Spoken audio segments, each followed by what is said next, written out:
बिस्मिल्लाहिर्रहमानिर्रहीम। आज का जो हमारा टॉपिक है वो है रिप्रोडक्शन। आज हम उसकी समरी करने जा रहे हैं। रिप्रोडक्शन बेसिकली हमारे पास वो मैकेनिज़्म है जिससे एक स्पीशीज़ जो है तो वो न्यू जनरेशन प्रोड्यूस करती है। ये ऐसा मैकेनिज़्म है, एक स्पीशीज़ सर्वाइव करती है। ठीक है, रिप्रोडक्शन हमारे पास सर्वाइवल के लिए इम्पोर्टेंट है क्योंकि फॉर ऑल लिविंग ऑर्गेनिज्म, क्योंकि विदाउट रिप्रोडक्शन हमारे पास लाइफ एंड हो जाएगी। स्पीशीज़ जो है तो वो अगर रिप्रोड्यूस नहीं करेंगे तो जो एग्जिस्टिंग है तो वो करंट जनरेशन जो है वो डाई हो जाएगी। तो इस वजह से रिप्रोडक्शन इसेंशियल है to continue survival of a species over time. फिर reproduction is the ability of an organism to produce offspring of its own. ठीक है, फिर हमारे पास है ह्यूमन रिप्रोडक्टिव सिस्टम। हम पढ़ेंगे तो ह्यूमन रिप्रोडक्टिव सिस्टम में हमारे पास 2 सिस्टम आ जाते हैं। एक है मेल रिप्रोडक्टिव सिस्टम, दूसरा है female reproductive system. Male reproductive system हमारे पास कंसिस्ट करता है pair of testis, ducts, glands and external genitalia. Testis हमारे पास जो है situated outside the body with in A pouch scrotum. फिर हमारे पास ये डिवाइडेड होते हैं 250 to 300 लोब्यूल्स में, और ईच लोब्यूल हमारे पास 1 to 4 कोल्ड सेमिनिफरस ट्यूब्यूल्स में होता है। ठीक है, कंसिस्ट करता है। तो ये हमारे पास एमसीक्यू में आता है। फिर जो प्रोसेस हमारे पास सेमिनिफरस ट्यूब्यूल्स में हमारे पास स्पर्मेटोजेनेसिस का प्रोसेस होता है। ये लेडन सेल्स हमारे पास प्रेजेंट होते हैं बिटवीन द सेमिनिफरस ट्यूब्यूल्स, हमारे पास जो टेस्टोस्टेरोन प्रोड्यूस करते हैं। फिर हमारे पास वो एफ्रेंशिया है। ये हमारे पास 10 to 20 वो डिफरेंशिया जो होते हैं तो वो कलेक्ट करते हैं sperm from inside of the testis, और वो उसे एपिडिडमस में ट्रांसफ़र करते हैं। फिर एपिडिडमस है। एपिडिडमस हमारे pass on the back side of testis होता है। मोस्ट ऑफ द एपिडिडमस हमारे पास कंसिस्ट करता है highly coiled duct with epididymis with an uncoiled length of about, अगर हम उसको अनकोइल करें तो वो हमारे पास ऑलमोस्ट 6 मीटर और 20 फीट होगा। ये इसका फंक्शन है transport and storage of sperm. यहाँ पर स्पर्म स्टोर होते हैं, टेम्पररी नरिश होते हैं, और फिर हमारे पास ये एबिलिटी टू स्विम ये गेन करते हैं। फिर वॉज डिफरेंस है, तो वॉज डिफरेंस हमारे पास स्टार्ट फ्रॉम एपिडिडमस और moves deep into the pelvic cavity and then joins with the duct of seminal vesicles to form the short ejaculatory duct. फिर हमारे पास ईच एजेकुलेटरी डक्ट जो होता है वो एंटर करता है प्रोस्टेट में, जहाँ पर ये एम्प्टी होता है यूरिथ्रा में। फिर हमारे पास आ जाता है यूरिथ्रा। यूरिथ्रा हमारे पास टर्मिनल पोर्शन है और मेल डक्ट सिस्टम ये हमारे पास outside the external urethral office open होता है, और ये कन्वे करता है both urine and semen. Accessory gland में हमारे पास आ जाते हैं जो सेमिनल वेसिकल है वो प्रोवाइड करता है एक अल्कलाइन फ्लूइड जो कंटेन करता है fructose sugar, ascorbic acid and coagulating enzyme called vesiculase, as well as other substances that enhance sperm motility, thus improve their fertilization। फिर हमारे पास प्रोस्टेट को जो इंसर्कल करता है उसमें हमारे पास just below the bladder prostate encircle करता है यूरेथ्रा को। ठीक है, ये हमारे पास secretion is milky slightly acidic होता है, जो हमारे पास स्लाइटली एसिडिक फ्लूइड होता है जिसमें हमारे पास citrate as a nutrient source present होता है, और हेलोरिनिडेज हमारे पास एंजाइम्स प्रेजेंट है फॉर द जो हमारे पास यूजफुल होता है for the breakdown of extracellular egg matrix जो होता है। ठीक है, फिर हमारे पास काउपर ग्लैंड जो होता है वो सिक्रीट करता है म्यूकस को और एक अल्कलाइन फ्लूइड को। ये अल्कलाइन फ्लूइड फिर हमारे पास न्यूट्रलाइज करता है acidity of urine in the urethra. फिर बल्बो यूरेथ्रल ग्लैंड्स है जो हमारे पास प्रोड्यूस करते हैं थिक एंड क्लियर म्यूकस को। सीमेन हमारे पास sticky white mixture of sperm and secretions of accessory glands होता है। ये लिक्विड हमारे सब्सटेंस हमारे पास जो है सीमेन में वो प्रोवाइड करते हैं nutrients and protection to the sperm and act as a transport medium for the. फिर प्रोस्टाग्लैंडिन्स जो होते हैं सीमेन ये डिक्रीज करते हैं viscosity of mucus guarding the entry cervix. जो यूट्रस का एंट्री है सर्विक्स तो उसकी जो म्यूकस की विस्कोसिटी है उसको कम करती है, और reverse peristalsis in the uterus वो प्रमोट करती है vegetating sperm movement through the female reproductive tract. फिर स्पर्मेटोजेनेसिस है, तो ये the process of formation of sperms है इन मेल। फिर हमारे पास ये प्रोसेस अकर होता है सेमिनिफरस ट्यूब्यूल्स में, स्पर्मेटोगोनिया आउटर मोस्ट सेल्स होते हैं जो हमारे पास epithelial lines of seminiferous tubules होते हैं just beneath the basal lamina, ये हमारे पास प्रेजेंट होते हैं। ये स्पर्मेटोगोनियस हमारे पास कंटिन्यूसली डिवाइड करते हैं बाय माइटोसिस। तो बाय माइटोसिस हमारे पास स्पर्मेटोगोनियम डिवीजन ऑफ स्पर्मेटोगोनियम हमारे पास 2 distinct type A and type B cells बनते हैं। तो टाइप ए सेल्स हमारे पास उसी बेसमेंट में ही रहते हैं और टाइप बी सेल्स जो है वो टूवर्ड्स द ल्यूमेन पुश कर दिए जाते हैं, जो हमारे पास फर्दर जो प्राइमरी स्पर्मेटोसाइट बन जाता है, जो हमारे पास further through process of meiosis 4 sperms produce करता है। फिर हमारे पास जब 4 स्पर्मेटिड्स बन जाते हैं as a result of meiosis 2, तो हमारे पास स्पर्मेटिड्स हमारे पास राउंड और हैप्लॉइड सेल्स होते हैं। फिर हमारे पास स्पर्मियोजेनेसिस प्रोसेस होता है जिसमें हमारे पास स्पर्मेटिड नॉन मोटाइल कन्वर्ट होते हैं इनटू स्पर्म्स जो मोटाइल होते हैं, मोटाइल इनएक्टिव होते हैं। इस प्रोसेस के दौरान हमारे पास जो स्पर्मेटिड्स है वो एलोंगेट करते हैं, जो एक्सेस साइटोप्लाज्म है उसको शेड करते हैं और उसकी टेल फॉर्मेशन होती है। स्पर्म हमारे पास एक स्मॉल हैप्लॉइड सेल है, इसके हेड है, नेक है एंड मिड पीस है और टेल है। हेड में हमारे पास न्यूक्लियस होता है जो haploid set of chromosome present होता है। फिर हमारे पास जो the adherent to the top पे हमारे पास पे जो ये दिखाया गया है, तो ये वाला जो बिल्कुल टिप है तो ये हमारे पास एक्रोसोम है और द लाइसोसोम लाइक एक्रोसोम जो है तो वो हमारे पास प्रोड्यूस हुआ होता है गोल्गी अपरेटस में, जिसमें हमारे पास हाइड्रोलिटिक एंजाइम हाइलोरिनिडेज प्रेजेंट होता है जो इनेबल करता है स्पर्म को टू पेनिट्रेट द एग। फिर नेक ऑफ द स्पर्म जो है तो ये नेक ऑफ द स्पर्म है, तो इसमें हमारे पास शॉर्ट होता है और कंटेन करता है pair of centrioles. The microtubules of one of the centriole elongates and run through the entire pair of the tail. It forms the axial filament of the tail. ये axial filament जो है तो ये form करता है।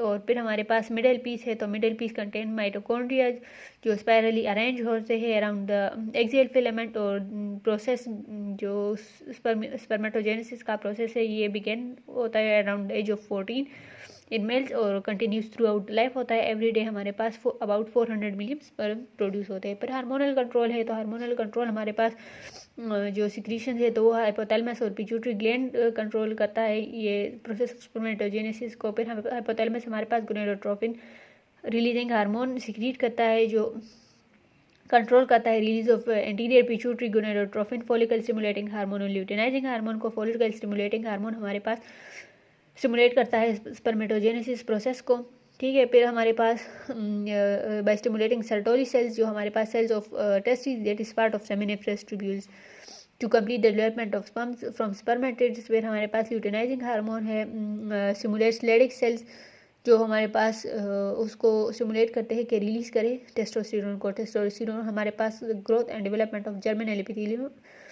करते हैं ताकि हमारे पास स्पर्म फॉर्मेशन हो सके। इनहिबिन है, इनहिबिन हमारे पास प्रोड्यूस होता है Sertoli cells and serve to control the spermatogenesis at normal rate. When the sperm count is high inhibition inhibin release increases and it inhibits anterior pituitary release of FSH and hypothalamic release of gonadotropin releasing hormone. When sperm count falls inhibin secretes declines. तो इस तरह से ये process हमारे पास continue चलता रहता है। फिर हमारे पास आ जाता है फीमेल रिप्रोडक्टिव सिस्टम। तो फीमेल रिप्रोडक्टिव सिस्टम हमारे पास पेयर ऑफ ओवरीज है, ओविडक्ट है, uterus and cervix and vagina है। फिर ओवरीज जो है तो हमारे पास फीमेल गोनेड्स है जो प्रोड्यूस करता है वो एंड रिलीज करते हैं हार्मोन्स को। फिर हमारे पास एलिमेंट शेप होता है अबाउट 3 to 5 सेंटीमीटर लॉन्ग होते हैं और 2 to 3 सेंटीमीटर वाइड होते हैं विद इन ओवरी। हमारे पास many tiny sac like structures present होते हैं जिसे ओवेरियन फॉलिकल्स कहते हैं जो which consist of an immature eggs called an oocyte. Each month हमारे पास adult women one of the follicles हमारे पास राइप हो जाता है eject and eject oocyte from the ovary और इस प्रोसेस को ओव्यूलेशन कहते हैं। After ovulation the ruptured follicle is transform into glandular structure called the corpus luteum. फिर फिलोपियन ट्यूब्स है तो वो हमारे पास फिलोपियन ट्यूब्स और ओविडक्ट ये हमारे पास initial part of the female duct system है जो रिसीव करते हैं ओव्यूलेटेड oocyte को और and are the site of where fertilisation generally occurs. फिर हमारे पास ओविडक्ट है तो वो हमारे पास अबाउट 10 सेंटीमीटर लॉन्ग है और एक्सटेंड करता है near from the region of the ovary to empty into the uterus.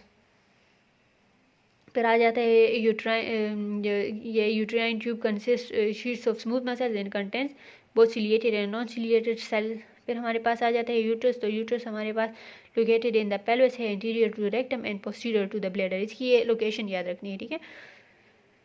फिर हमारे पास इसके 3 लेयर्स होते हैं, perimetrium, myometrium and endometrium. Perimetrium हमारे पास बिल्कुल आउटर मोस्ट लेयर होता है, covering layer of the uterus.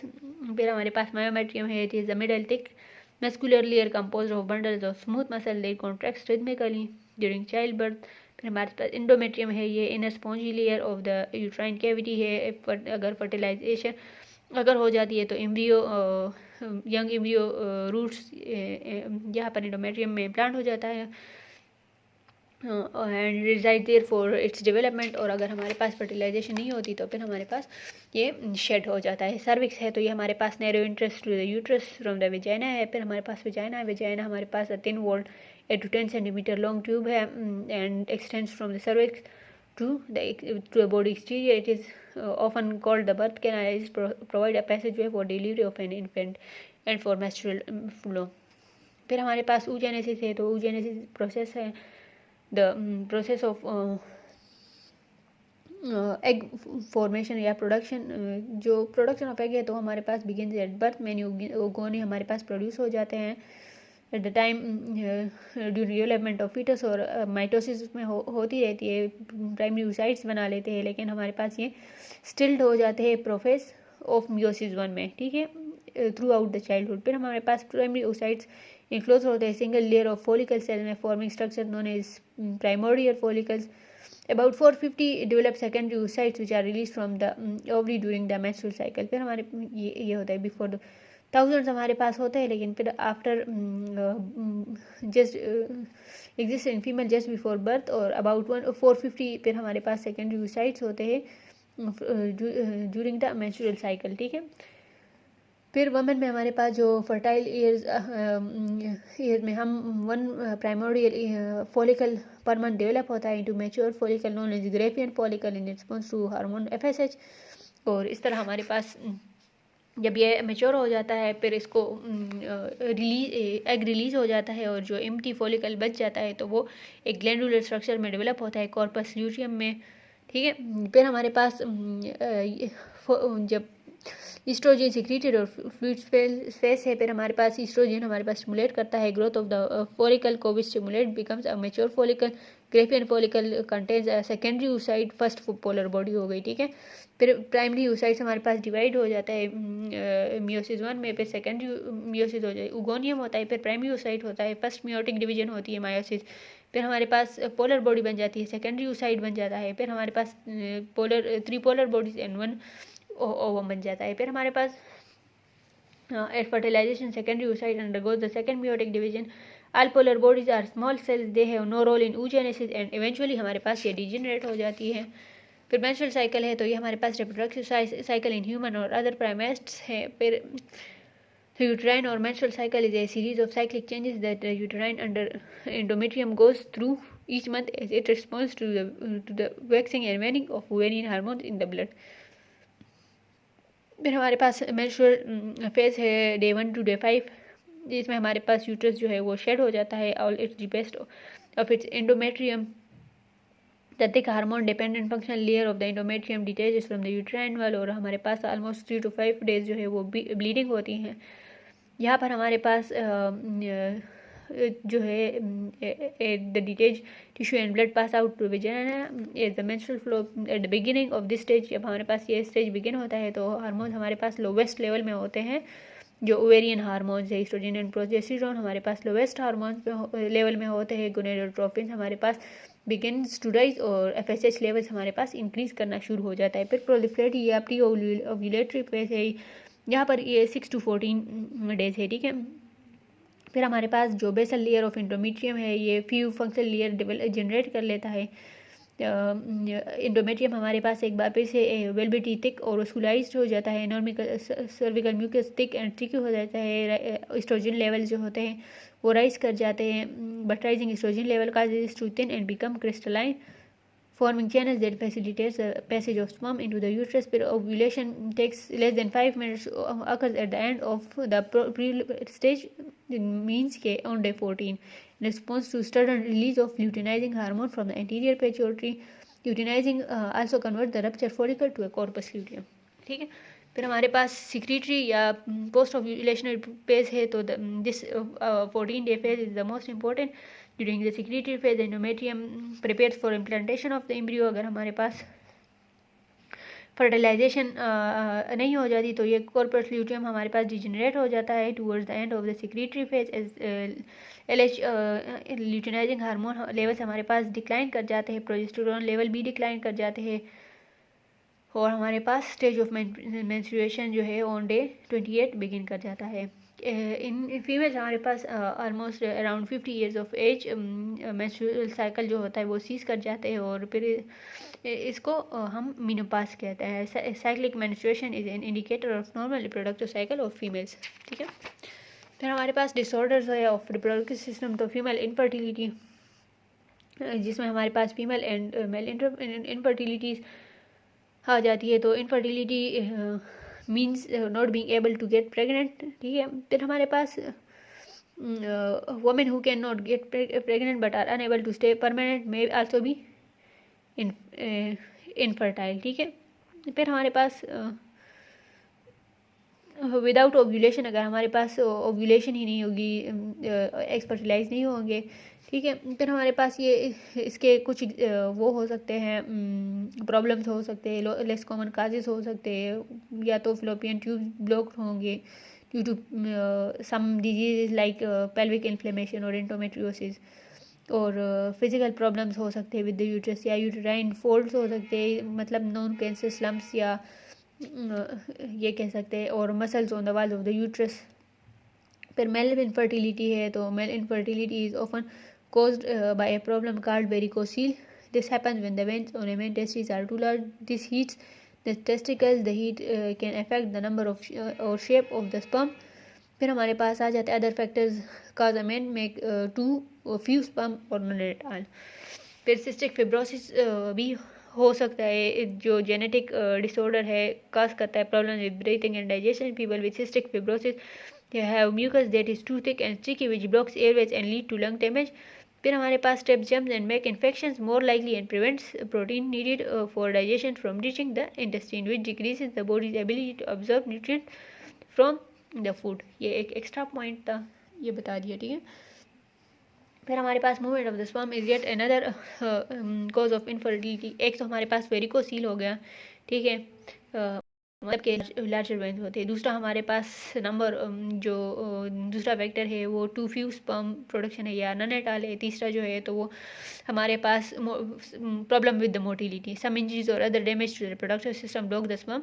Sometimes a man is born with the problem that affect his sperms. Other times problem start later in life due to illness और age. For example cystic fibrosis often cause infertility in man. फिर हमारे पास in vitro fertilisation है, तो वो हमारे पास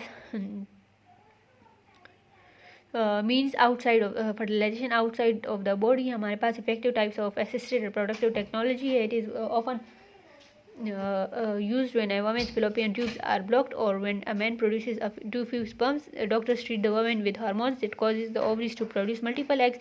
फिर once mature, the eggs are removed from the woman. They are put in the dish in the lab and with the woman's sperm for fertilization. After 3 to 5 days, healthy embryos are implanted in the woman's uterus. फिर हमारे पास miscarriage है, तो वो एक spontaneous loss of foetus before the 20th week of pregnancy, तो उसे हम miscarriage कहते हैं. मिसकैरेज में also be called as spontaneous abortion. This refers to naturally occurring events, not medical abortion, which is termination of pregnancy by removal of expulsion of fetus or embryo from the uterus before it is viable. फिर हमारे पास the term abortion most commonly use होता है to the induced abortion of the human pregnancy. फिर most miscarriage हमारे पास cause होते हैं genetic problem that make it impossible for the baby to develop. Usually these problem हमारे पास related होते हैं to the mother and father genes. Other possible causes हमारे पास है drug and alcohol abuse, exposure to environmental toxins, hormone problems या infections, obesity, physical problem etcetera. Serious body-wide disease in the mother such as uncontrolled diabetes and smoking. फिर हमारे पास STDs है, sexually transmitted disease, तो उसमें हमारे पास gonorrhoea, syphilis and ads आ जाते हैं। Gonorrhoea का कॉजेटिव एजेंट जो है तो नेजेरिया गोनोरिया है, और जो इन्वेट करता है mucus of the reproductive urinary tract के। हमारे पास common symptom gonorrhoea in males में हमारे पास यूरेथ्राइटिस है, accompanied by painful urination and discharge of pus from the penis. और हमारे पास एडल्ट विद गोनोरिया हमारे पास ट्रीट होते हैं with antibiotics. Gonorrhoea can be treated with antibiotic ceftriaxone है, gives as injection with oral azithromycin Zithromax. हमारे पास the patient allergic है सेफेलोस्पोरिन एंटीबायोटिक्स को सजेस्ट सेफ्ट्राइक्सम, तो उससे फिर हमारे पास ओरल जेमीफ्लॉक्सासिन और injectable gentamicin and oral azithromycin दिए जाते हैं। फिर साइफिलिस है, साइफिलिस का कॉजिंग जो है एजेंट है तो वो स्पाइरोशीट बैक्टीरियम नॉन एज ट्रिप्टोनिमा पेलिडियम काज करता है। ये कॉन्टेजियस डिजीज़ है जो कॉज ट्रांसफ़र होता है through sexual contact. Chronic in nature है, widespread in body tissues है, मेनली हमारे पास इफेक्ट करता है reproductive organs, eyes, joint, central nervous system, heart and skin. Incubation period हमारे पास 2 to 4 वीक्स है इसका। अर्ली स्टेज ये अपीयर होता है एज सोर्स और शेंगडे पेनलेस अल्सर होते हैं और on any part of the body. फिर हमारे पास सोर्स नॉर्मली हील होते हैं इन 3 to 8 वीक्स, और फिर in next 6 to 8 weeks later हमारे पास सिम्टम्स अपेयर होने सेकेंडरी सिम्टम्स जो होते हैं वो फीवर है, स्किन रैशेज है, और पेशेंट इज़ हाईली इन्फेक्शियस हो जाता है, ठीक है। और फाइनल स्टेज में हमारे पास साइफिलिस फिर एसोसिएटेड होता है सीवियर मेडिकल प्रॉब्लम, हमारे पास हार्ट, ब्रेन और अदर ऑर्गन्स को इफेक्ट करता है। फिर हमारे पास जो है तो अगर हमारे पास ये अर्ली स्टेजेस में डायग्नोज हो गया तो ये इसकी ट्रीटमेंट पॉसिबल है। Prefer treatment at all stages हमारे पास पेनिसिलिन है, ठीक है। फिर एड्स है तो एड्स हमारे पास ऑटो इम्यूनो डिफिशियंसी सिंड्रोम है, ये काज होता है HIV से। ये हमारे पास RNA वायरस है और virus replicates inside the T4 lymphocytes और helper T cells, thus these cells no longer help or induce other T cells called killer T cells to fight or in invaders, ठीक है। फिर हमारे पास the virus can only survive in body fluids and is transmitted by blood or semen. In 90% of cases, the transmission is achieved by sexual contact. AIDS can be contracted by intravenous drugs. Users practicing self-injection by means of unsterilized needles and syringes. 1995 में हमारे पास a combination of drug treatment known as AIDS cocktail introduce हुआ था। ये therapy जो है was originally known as highly active anti retroviral therapy, HAART therapy, जो card combination फिर CR भी उसे कहा जाता है, या सिंपली एंटी रेट्रोवायरल थेरेपी। फिर हमारे पास according to World Health Organization in 2019 68% of adult and 53% of children जो ग्लोबली उनको HIV था, ठीक है। और अभी जो है तो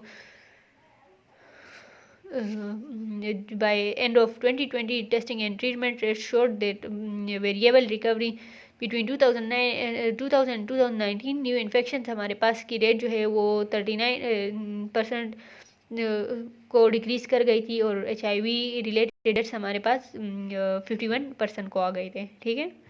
और about with 15.3 million lives saved due to art.